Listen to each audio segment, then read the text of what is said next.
Okay, Coastal Road Vlog, Davao City, Sunday, car free Sunday, 5 AM to alas 8. 4 na oras walang sasakyan dito na dumadaan every Sunday. Giveaway ho yan para sa mga fitness enthusiast or health enthusiast. Ano ba tawag dyan sa mga taong basta malalakas, no? Matitibay, masisipag, disiplinado na maglalakad-lakad, mag-walking, jogging, cycling, running sa lugar. So giveaway. So yun po yung part 3 na ho ito, no, sa ating vlog. Car Free Sunday series. So nilakad natin kanina ng 40 minutes mula dun sa Times Beach papunta dito sa Punta Dumalag. Ayan, Phyllis Restaurant. Shout out. Pangit ang camera ko mga bossing, hindi kayo makita masyado. Sinsya na. So next time na lang. So ito yung nilakad natin kanina papunta dito 40 minutes. Siyempre naman may mga konting hinto tayo, tapos mabagal lang na paglalakad kasi nagbablog lang din naman. So this time yung magiging view ng ating camera hindi siya ganun kaganda, gawa nga nung mababa yung resolution ng ating camera kasi nga nagdadaan kasi tayo ngayon from Samsung, nag Xiaomi ulit tayo. So hindi siya ganun kaganda yung makukuhang mga images kasi nga yun against the light, haring araw. Time check tayo 7:39. So 20 minutes left bago makarating sa base camp. Yun na yung Times Beach, no? Yung base camp na kumbaga saan tayo nagmula. So siguro nakapag-exercise na tayo, yung lungs natin medyo na-inform na siya or na-introduce na siya sa ganong activity, paglalakad. So siguro kaya natin mag times 2 ng ating speed sa paglalakad. So kung kanina sa mga 1.50 km per hour, ngayon parang nasa 2 km per hour na tayo, diba? So level up na yung natin, speed, mobility natin. So let's go to Times Beach Rotunda. Time check 7:40. So kaya ba natin lakarin sa loob ng 20 minutes? So challenge accepted. Let's dig it up. Let's find out kung kaya ba.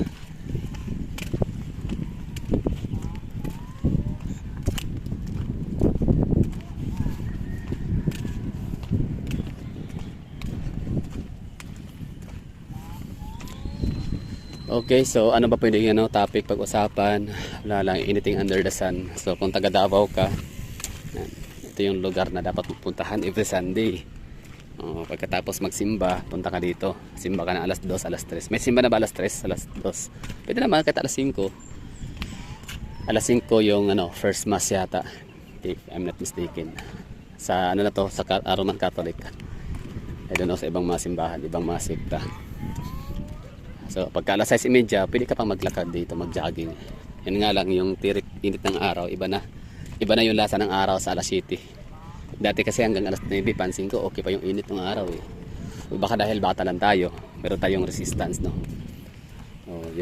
Kung ngayon, sa panahon natin ngayon, mahilig na mga tao gumamit ng mga skincare, edi ito parusa na itong ganito kainit. So need na mag-apply ng sunblock. Ito yung intersection ng Punta Dumalag, Matina Playa. Punta Dumalag, yan para siyang maliit na peninsula. Makikita mo yan kapag nasa eroplano ka. Pero syempre kapag ka nakaupo ka dito na side, right side na window view. So kung nakaupo ka sa may left side, makikita mo naman mga bulubundukin ng Davao City. Okay, so alert na sila kasi ilang minuto na lang ay mag-open na sa mga sasakyan. Magtawagan na yan sila, Roger, cleared na yung daan, open the gate, open the basket, the mangroves. Punta Dumalag barangay, meron din palang iglesia lokal. So Punta Dumalag barangay Matina Playa. So itong area na to dito, pansin ko, nagkakaroon to dito ng traffic minsan. I mean, hindi minsan, lagi. Kaso nga lang, walang traffic light, tsaka walang enforcer. Kasi hindi pa naman siguro nangyari may ano dito na disgrasya, pero kung isipin natin, no, kung ating i-anticipate, possible talaga siya na magkaroon ng ano, ng mga vehicular accidents kasi nga crossing, tapos hindi siya ganun ka pansinin. So dapat merong ano dito nakalagay, mas dapat itong karatula na yan dapat mas lakihan pa, no. Okay, so tuloy tayo. Ako lang ba yung gusto ko yung amoy nitong mga ano, mga damo. Green grass of home. Bango ng ano, nung amoy or humahalimuyak yung mga bagong putol na mga damo. So ito yung portion na yan nga ulitin ko, pangit ang lugar. I mean, pangit yung view. Boring kasi walang dagat. You know, bahayan, wala na. So sa unahan lang nito konti, makikita natin dagat ulit. So hindi pala siya, bango talaga ng ano, bango nung dahon, ng mga bagong putol na dahon ng mga damo. Ito, Carabao grass ba to? O tama, Carabao grass, Manila grass. Ano bang grass variety ang alam niyo? Yoko, dalawa lang eh, Carabao grass tsaka Manila grass. Kugon, ito pala kugon. Kugon. Kaya ito tinawag na ningas kugon kasi itong kugon na to kapag katuyo na siya, sisindihan mo yan, grabe ang apoy, bilis. Pagkatapos niyang masunog, pagkatapos niya magningas ng napakabilis, napakalakas, patay din agad. So parang ganun. So yung parang ang tao ay nagniningas kugon. O, ginagamit siyang idiomatic expression, no? Nagniningas kugon ang tao. Ibig sabihin nun, more likely ano siya, applicable sa mga politician na aktibo, alert sila, kunyari grabe yung hype, sige action tayo dyan agad-agad. Example, Bong Revilla, yung kay Katrina Halili issue sa yung scandal na ni Hayden ko. Grabe, akala mo talagang galing ni ano, no? Bong Revilla, napaka-action man, talagang deserve niya ang ano, ang respect and love, ganon, support ng mga madlang people, mga botante, kasi nanggagalaiti sa galit, yung ganon. Kasi celebrity, kung saan pala may, sa Pilipinas kasi, kung saan maingay, saan mas may tutok ng camera, mainstream media in particular, kasi that time may paus yung social media. So asan yung nakatutok yung mainstream media, camera, doon sila nagpapapugi, yun din sila tumbling, circus, lahat ng mga paipal. Oo, para makakuha ng ano, popularity. O di, panalo lagi, di ba? Nito lang huli talaga natuto ang mga Pilipino mamili ng tama. So salamat sa Facebook, social media. Kasi ang bilis nating i-counterpart ang mga kasinungalingan at propaganda ng mainstream media. Sino pa? Binay. Ayan, si Binay dati, issue ha. For example, mga OFW. Yung mga drug mule, yung mga lumulunok pa ng droga, para ibenta, pagkalabas kabilang kabilang airport o kabilang bansa o lugar, yan isusuka para iduduwal basta. Ang galing, no? So grabe ganon, mga talaga alam naman nila na yung ginagawa nila ay illegal, na pag once na mahuli sila, talagang may kalalagyan sila, lalo kapag sa lugar ng China, Indonesia, yung mga ganong lugar na napaka higpit nila sa droga, illegal na droga yung kampanya nila. So OFW yun, na ganun ang mga trabaho, mga kalakaran. So ito si Binay, doon siya nagpupunta kasi andun kasi yung media mileage, media coverage. So nakalimutan niya na meron palang mas tunay na may problema sa mga OFW, yung mga inaabuso ng mga amo, hindi pinapasahuran, binababoy, ginagawang kalabaw, hindi tinuturing na tao, hindi makatao ang pagtartar sa kailang mga empleyado, mga FW. So some part of Middle East, no? Yung kasing mga drug mule, droga, nasa ano yun, mga China, Indonesia, saan mang lugar sa ibang mundo except Saudi Arabia. So Saudi Arabia or Middle East, no? O Gulf region. So yung mga FW pupunta sa mga embahada, hindi papansinin. Kasi nga pabalikin, lumayas nga, tumakas nga sa mga amo nila kasi naabuso sila. So ang gagawin ng embahada, itutulak sila lagi, parang itataboy pa, imbes na kukupkupin kasi kapwa Pilipino, at yun ang trabaho nila. Kaya sila andun sa embassy kasi yung trabaho nila magbibigay ng solusyon, i-address ang problema ng mga kababayan.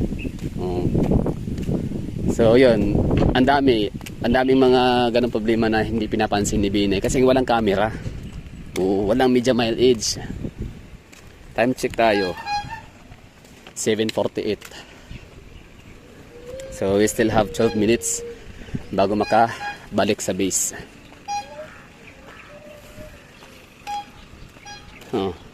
So ano pa, no? So yun yung example lang yun sa Ningas Kugon. Yung kung mag-ala Superman, Spiderman, Batman, action bilis, no? Kasi nga siya pa-impress. Pero yun, pagkatapos ng issue, pagpatay ng issue, wala na. Di ba? Pero yung mga matagal nang nag-i-exist na problema, issue, lalo may involvement sa mga mahihirap, mga kawawa, wala, di na pinapansin. Pero pag artista, celebrity, mayayaman, mga ma-impluwensya ng mga tao sa lipunan, grabe, kala mo talaga mga Superman, Batman, Spiderman. So nagniningas kugon sila, di ba? Yun ang term. Pero ko yun, version or yun interpretation ko, maaring mali. Ningas kugon, basta pag sumiklab, umapoy, mag-alab, grabe, the best to the best, walang makakapantay, walang makatalo. Pero pag yan, so ilang segundo, ilang sandali lang, wala na rin, hupa na, di ba? Yung pag-aalab. So in short, say inconsistent. Okay, so andito tayo, grabe, sarap ng hangin. Thank you Lord sa iyong blessings, no? Grabe, sarap ng hangin, no? Linis. Walang kang maamoy na amoy burak. Very good.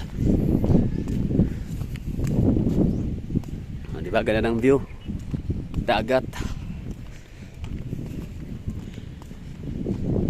So 7:50, 10 minutes to go. Kaya natin yan. At least mas binibilisan natin yung ating paglalakad dahil meron na tayong hinahabol na oras. Di ba, may motivation na.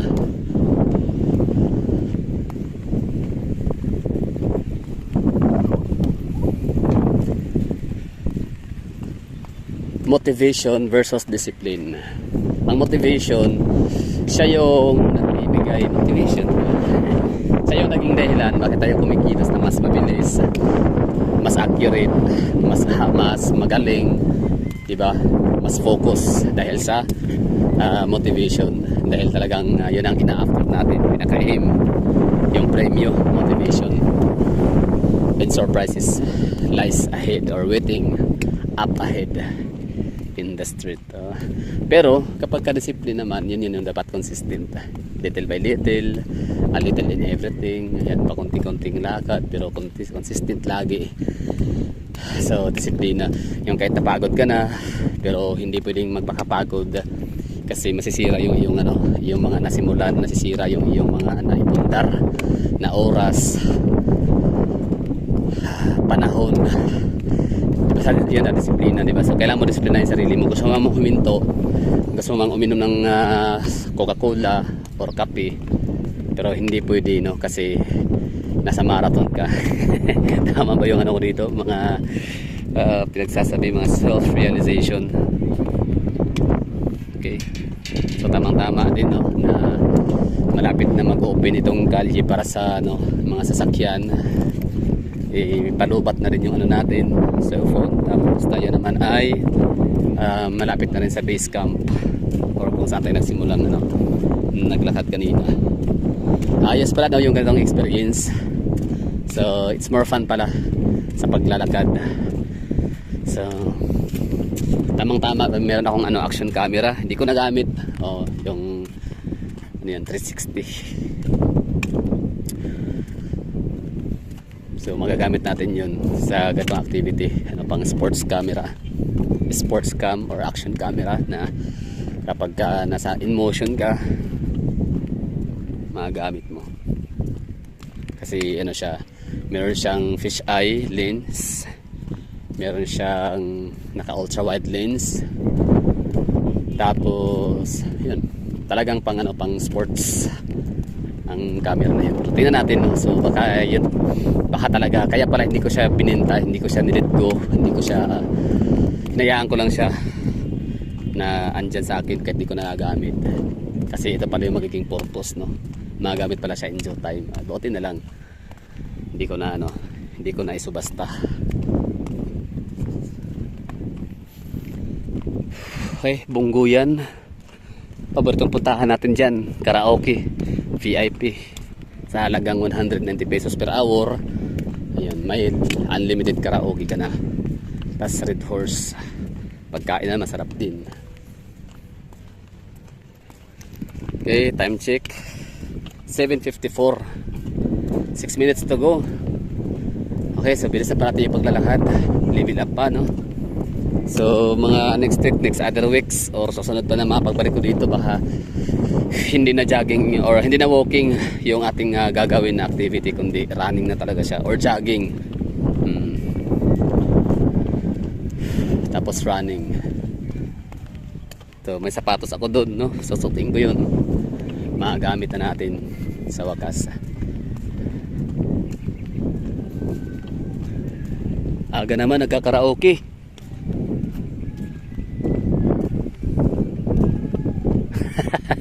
Ayos din yung ano Sunday, kaya pala tama. Nga naman, no? Mas maagap. Daig ng maagap ang masisipag. Yan, wala na, konti na lang kami na nagja-jogging, walking, cycling.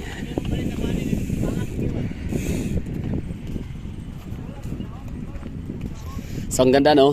Ano tayo dito, Sunday, First Day, Family Day, Church Day, Car Free Sunday. Tapos hindi tayo nagtatake ng politics. Nice one. So stress free Sunday. Galing, very good. Congrats. Uy, bukas December 15. Sa wakas madadaanan na natin yung Bocana Bridge. Malaking tulong yan para sa mga taga-Turil na mayroong trabaho sa downtown. Mga taga pupunta ng Bahada, Claveria, or somewhere in downtown area, no? For example, Gaisano Mall.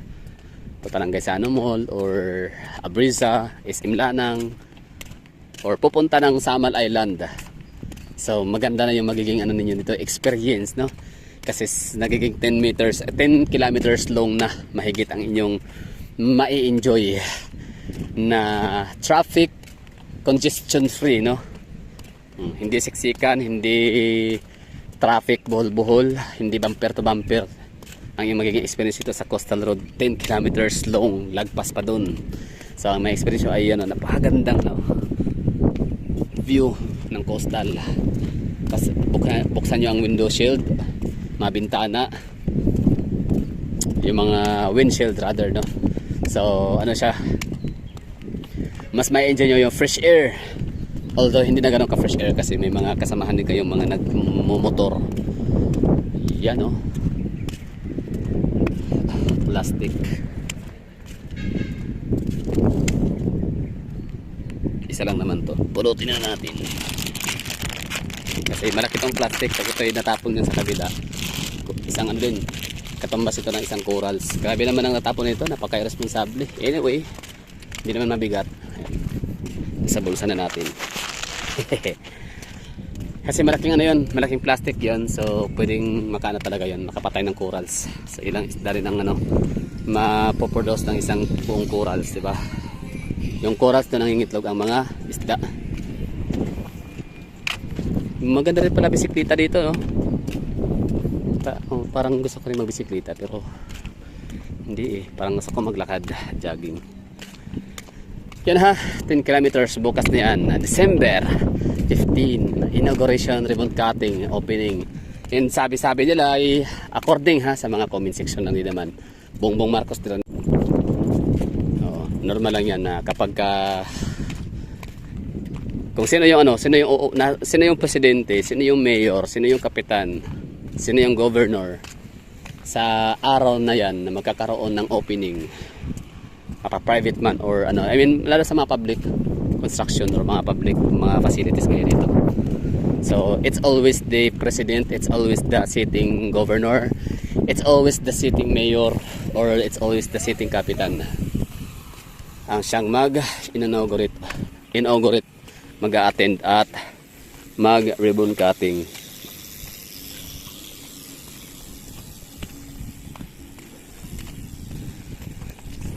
Time check 7:58 na, so 2 minutes to go. Pero kaya lang din naman, oh. Kaya naman. Oh, kaya yan. Aabutan pa natin ang kaya nating lakarin ng 2 minutes hanggang sa makarating sa Rotunda roundabout.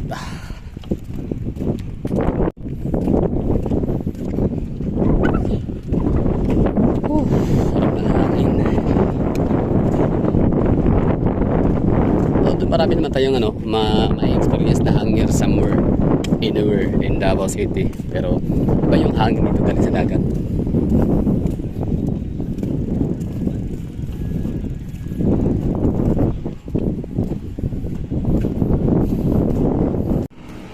Okay, alas 8 na, no?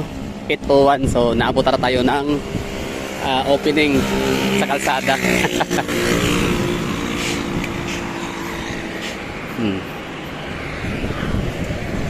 Inabutan no? So hindi natin pwedeng langhapin yung hangin, hindi na tayo makapag-inhale exhale kasi may may mga usok na. Smoke belching.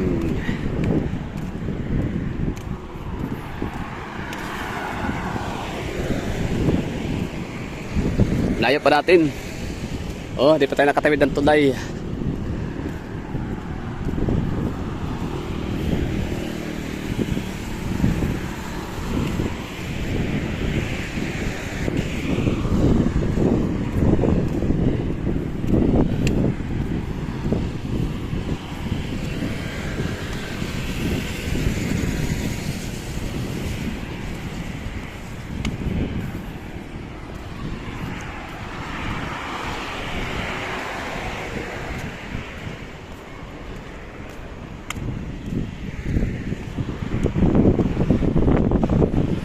Okay, so hindi ako yung pinaka huli.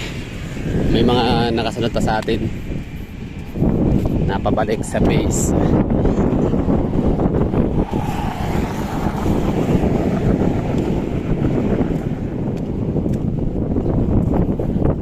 So hindi natin nagawang makarating sa Rotunda sa loob ng 2 minuto.